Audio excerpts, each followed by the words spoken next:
Assalamu alaikum wa rahmatullahi wa barakatuh à tous mes frères et sœurs en islam. Aujourd'hui, je vous invite à plonger avec moi dans une réflexion profonde et puissante.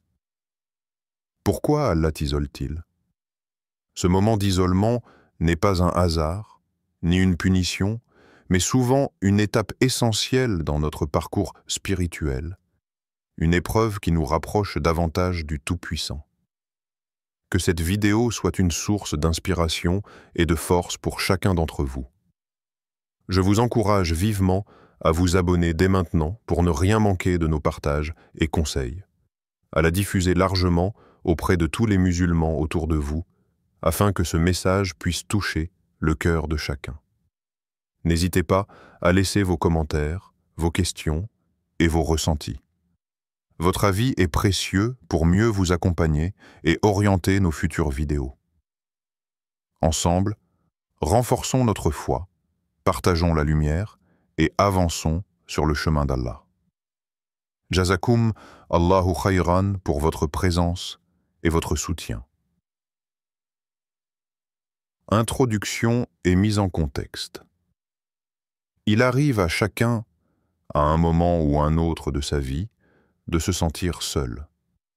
Cette solitude peut être physique, plus personne ne nous appelle, les sorties se font rares, les liens s'effilochent, ou intérieure.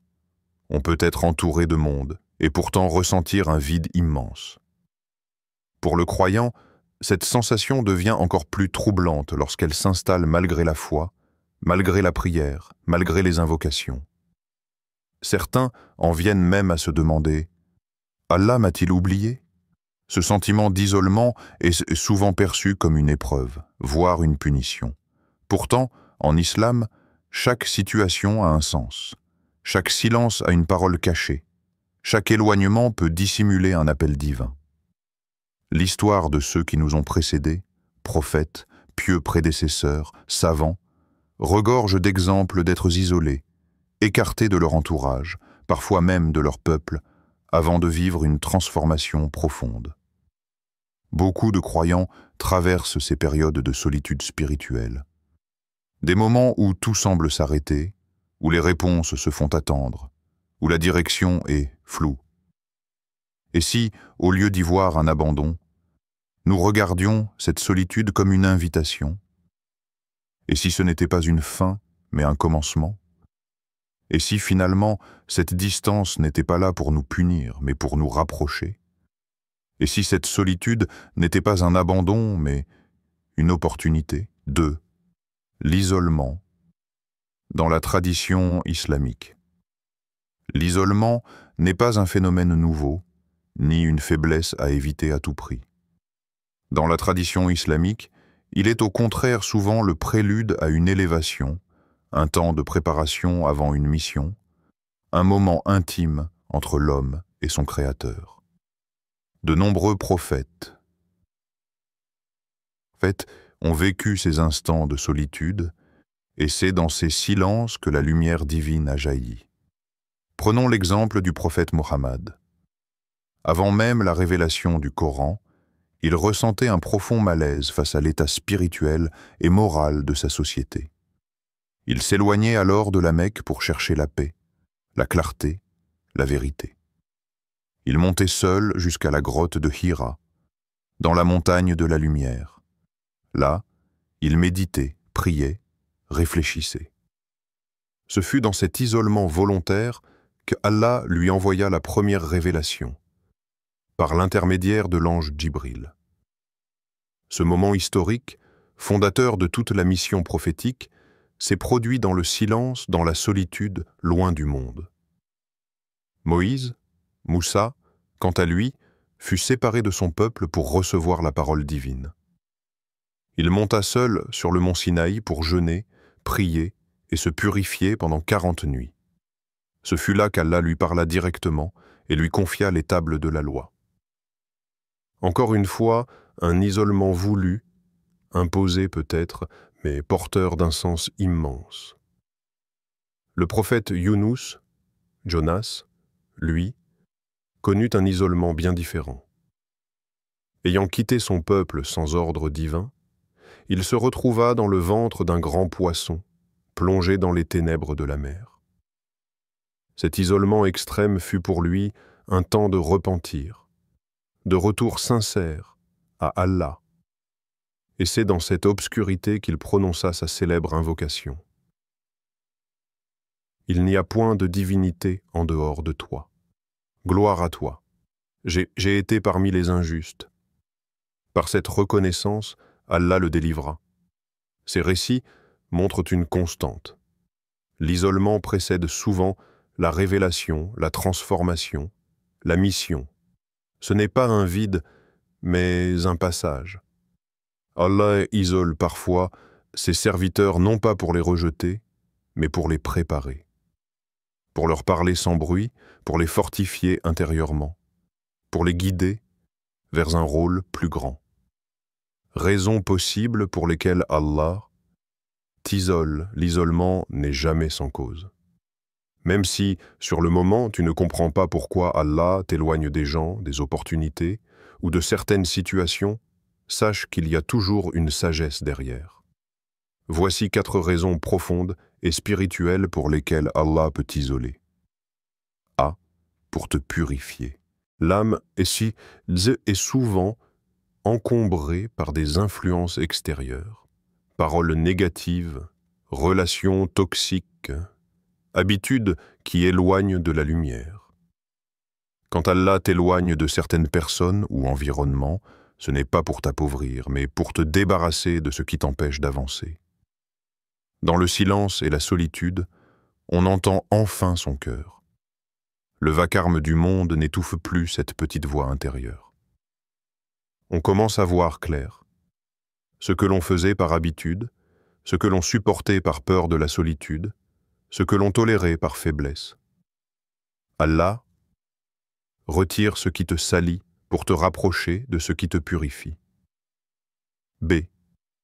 Pour t'éduquer intérieurement, l'isolement est comme un miroir. Il t'oblige à te regarder en face. Sans les distractions habituelles, tu es seul avec toi-même. C'est dans ces moments que les vérités surgissent, les blessures enfouies, les erreurs passées, les failles oubliées. Non pas pour te faire culpabiliser, mais pour te transformer. Allah veut parfois que tu repasses par ton cœur pour comprendre d'où vient la douleur, la colère ou le doute. Il veut que tu prennes conscience de ce qui doit changer. Cette introspection est une forme d'éducation spirituelle. Elle forge ton caractère, affine ta foi, t'ancre dans la sincérité. C. Pour t'élever spirituellement. Quand Allah te met à l'écart, il te donne aussi l'espace pour t'approcher de lui. Dans l'isolement, le cœur a plus de place pour la prière, le dhikr, rappel d'Allah, la lecture du Coran, la méditation sur les signes divins. C'est souvent dans ces moments qu'on ressent les prières les plus sincères, qu'on pleure avec le plus de profondeur, qu'on fait des invocations qu'on n'aurait jamais faites en public. L'isolement devient alors un ascenseur spirituel, un moment de connexion unique avec Allah. Et plus tu places ta confiance, tawakkul, en lui durant cette période, plus il te fortifie intérieurement. D. Pour te protéger. Parfois, ce que tu crois être une perte est en réalité un bouclier. Allah voit ce que tu ne vois pas. Peut-être t'éloigne-t-il d'une personne qui aurait détruit ta foi, d'un cercle social qui t'aurait poussé au péché, d'une opportunité qui t'aurait fait chuter intérieurement. Dans sa miséricorde, il te retire de là avant que tu ne sois blessé, égaré ou brisé. Tu crois que c'est une épreuve, alors que c'est une protection déguisée. Allah ferme certaines portes pour préserver ta lumière, ta dignité ou ton avenir. 4. Les signes que cet isolement vient d'Allah. Comment savoir si cet isolement est voulu par Allah et non simplement une conséquence du hasard ou des circonstances? Il existe des signes qui indiquent que cette solitude a un but divin. Une paix intérieure inhabituelle. Même si tu es seul, tu sens au fond de toi une forme de tranquillité, comme si Allah était là. Des rappels répétés. Tu tombes souvent sur des versets, vidéos, paroles qui te parlent précisément de ton état actuel. Une clarté qui s'installe. Avec le temps, tu comprends mieux ta situation, tu prends de meilleures décisions, tu ressens une maturité nouvelle. Un changement positif en toi. Tu deviens plus patient, plus connecté à ta foi, plus conscient de la présence d'Allah. Une ouverture soudaine après l'isolement. Une fois la leçon comprise, Allah t'ouvre de nouvelles portes, meilleures, plus alignées avec ta nouvelle personne. 4. Les signes que cet isolement vient d'Allah. Quand on se retrouve seul, coupé de certaines relations ou circonstances, on peut se sentir perdu, abandonné, déstabilisé. Mais parfois, cet isolement est une miséricorde déguisée, un acte volontaire d'Allah pour t'emmener vers un bien plus grand. Comment reconnaître que cet isolement vient de lui et non d'un simple concours de circonstances ou d'un échec humain? Voici quelques signes clairs. 1. Une paix intérieure, malgré la solitude, tu es seul, mais tu ne ressens pas un vide angoissant. Au contraire, il y a en toi un calme, une sérénité inexplicable. Tu n'es pas dans l'agitation, ni dans la colère, ni dans la panique. C'est comme si Allah te faisait sentir que tu n'es pas vraiment seul, que sa présence t'accompagne silencieusement. Cette tranquillité du cœur, surtout en pleine épreuve, est un des plus puissants signes de sa proximité. 2. Des coïncidences qui orientent vers le bien. Pendant cette période, tu remarques que certaines choses se présentent à toi. Un verset que tu entends exactement au bon moment, une vidéo qui parle de ta situation, une personne inconnue qui te dit quelque chose de profond sans savoir ce que tu traverses. Ces signes répétés ne sont pas le fruit du hasard. C'est Allah qui t'éduque, te guide subtilement et t'aide à comprendre ce que tu vis. Ce sont des rappels envoyés au bon moment pour nourrir ta foi. 3. Un changement profond qui suit cette période. Après l'isolement, tu n'es plus le même. Tu vois les choses autrement. Ton rapport à la prière, à la foi, aux autres a évolué. Peut-être es-tu devenu plus patient, plus sage, plus détaché du regard des gens. Ce changement intérieur est une preuve que cet isolement n'était pas une chute, mais une transition. Allah t'a retiré du monde pour te reconstruire, pour que tu reviennes à lui avec un cœur plus fort, plus sincère. Ces signes ne sont pas toujours visibles immédiatement. Parfois, on ne les comprend qu'après coup. Mais plus tu développes ta relation avec Allah, plus tu sauras reconnaître sa main derrière les silences, ses messages derrière les épreuves et sa sagesse derrière les retraits. 5. Ce que tu dois faire pendant cette période, lorsque tu réalises que ton isolement n'est pas un hasard, mais peut-être un acte divin. Ta manière de vivre cette épreuve change complètement. Ce n'est plus un moment à subir, mais une étape à traverser avec conscience et foi. Voici plusieurs actions à mettre en place pour profiter pleinement de ce temps que Dieu t'accorde en tête-à-tête. 1. Ne pas paniquer, ni désespérer. La première réaction humaine face à la solitude, c'est souvent la peur, l'incompréhension, voire la colère. Mais il faut apprendre à apprivoiser le silence. Ce n'est pas un vide, c'est un espace sacré. Laisse tomber l'idée que ta valeur dépend de ta visibilité sociale ou du nombre de personnes qui te valident. Ce n'est pas parce que le monde te met de côté qu'Allah t'a oublié. Le calme apparent peut cacher une profonde œuvre intérieure.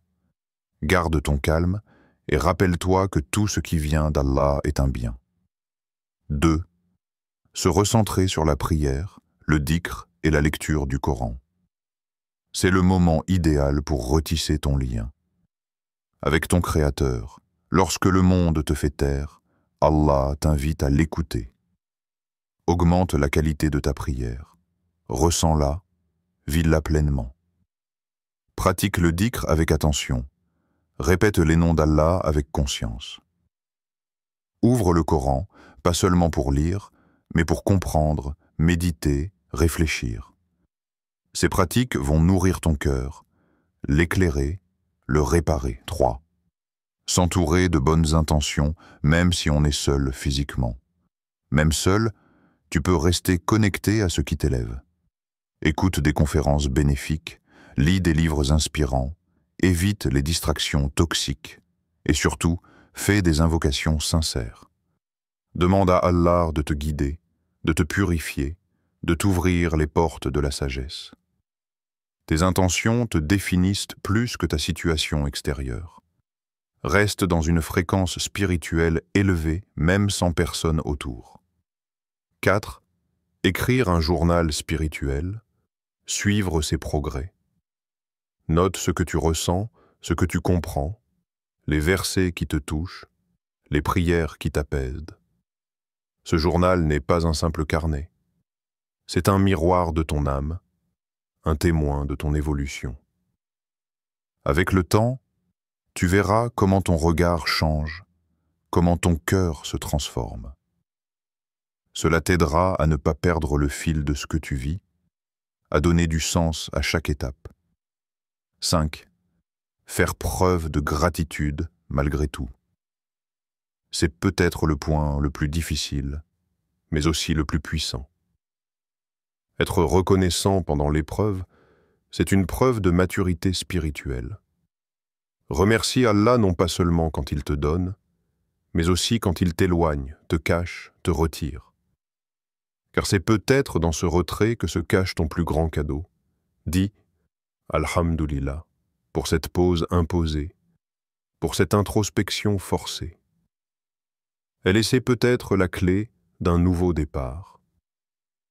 En vivant ton isolement comme un appel divin plutôt qu'un rejet, tu entres dans une posture d'élévation, tu ne perds pas ton temps, tu le sanctifies, tu n'attends pas passivement que les choses changent, tu changes de l'intérieur, et c'est ce changement qui, par la volonté d'Allah, transformera toute ta réalité. 6. Témoignage, histoire inspirante. Parfois, ce sont les récits des autres qui nous aident à comprendre notre propre histoire. Entendre comment certaines personnes ont traversé des périodes d'isolement peut éclairer notre regard et réconforter notre cœur. Ces témoignages montrent que la solitude, bien vécue, peut devenir une porte vers l'éveil, la foi et la paix intérieure. 1. Le converti seul face à ces questions. Un homme en pleine crise existentielle s'éloigne de ses amis, de sa routine et même de sa famille. Il passe ses journées enfermé, sans but. Mais dans cette solitude, une question le hante.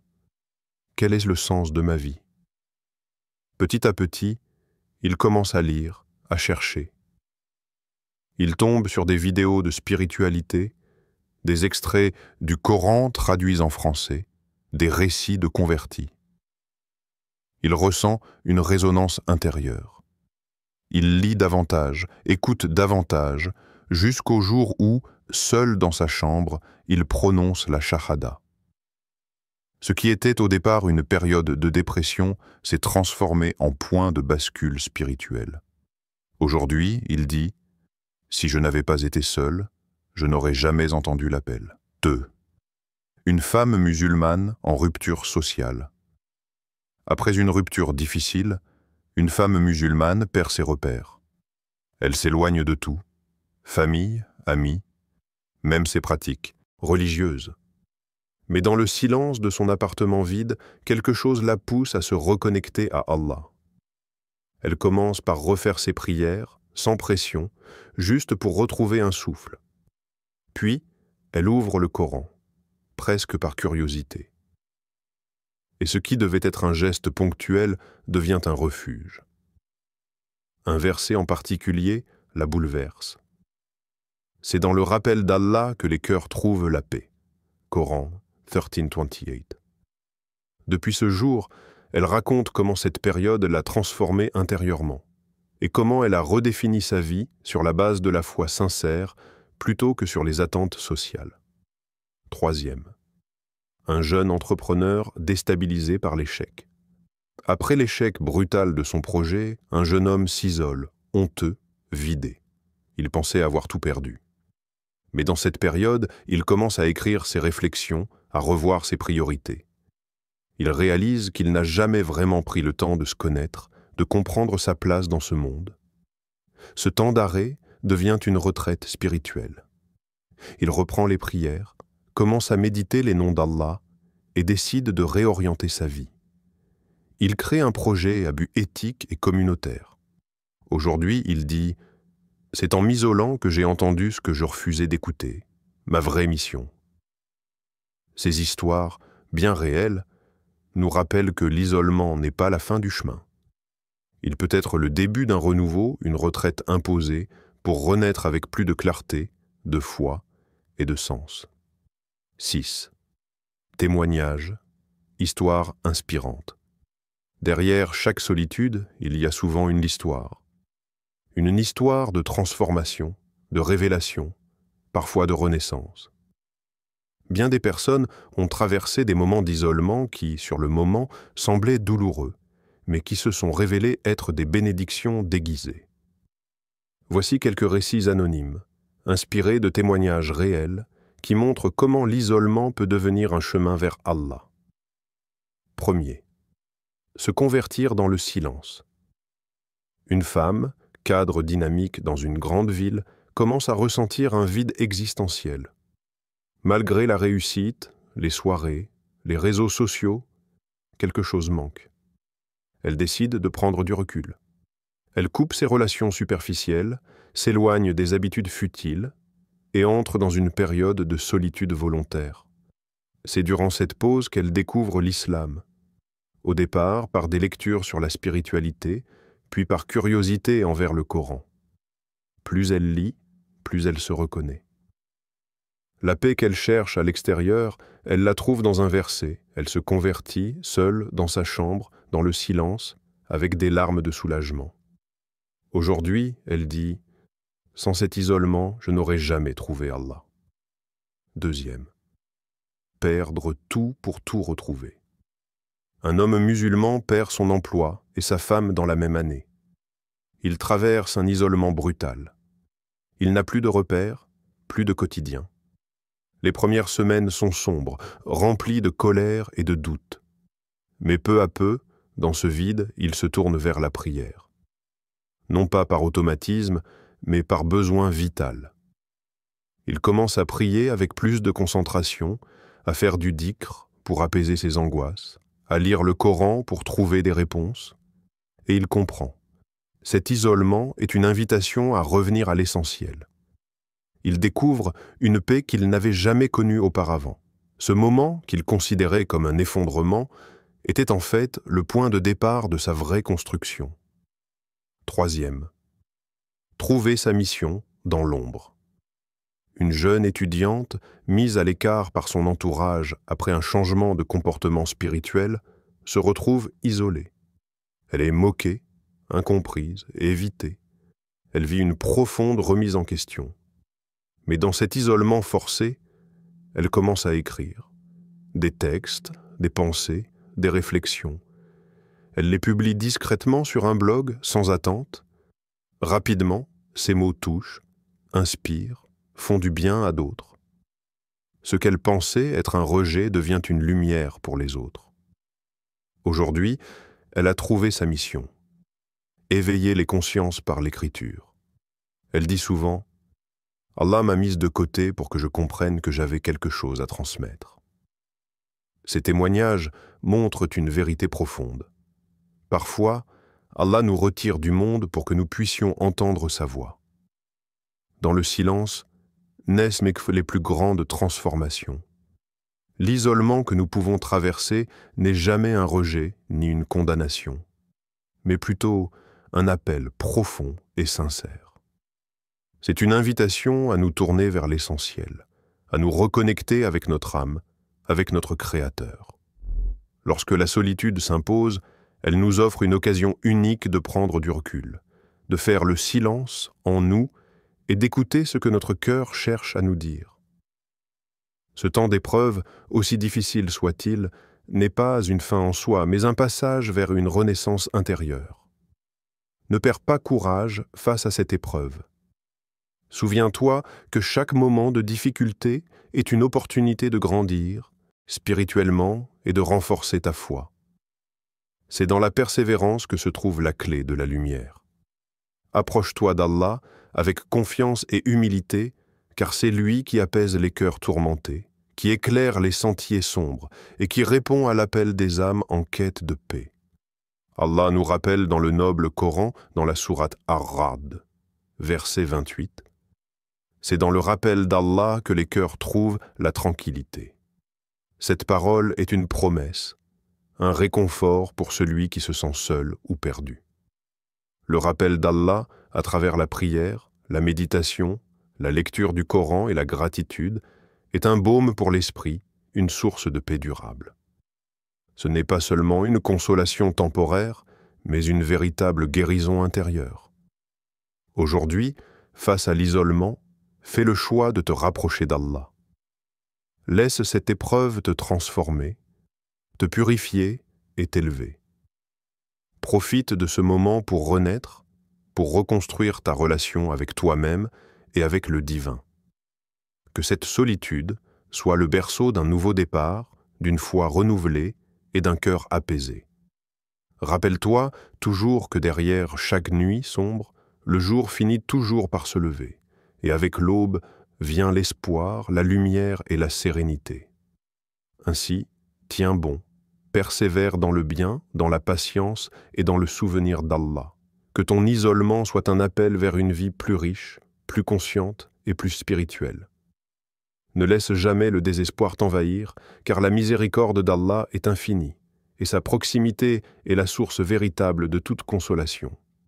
Frères et sœurs, rappelez-vous que chaque moment d'isolement, chaque épreuve imposée par Allah, est une occasion précieuse de purifier notre cœur, de renforcer notre foi et de nous rapprocher de lui. Ne perdez jamais espoir, car après la nuit la plus sombre vient toujours l'aube lumineuse. Allah ne vous abandonne jamais, il vous teste pour vous élever, alors persévérez, restez ferme dans votre confiance en lui et continuez à avancer avec patience et gratitude. Qu'Allah, le tout miséricordieux, vous accorde la force dans vos épreuves, la lumière dans vos moments d'obscurité, et qu'il vous guide toujours sur le droit chemin, qu'il fasse de votre isolement un tremplin vers sa proximité et sa satisfaction. Amin.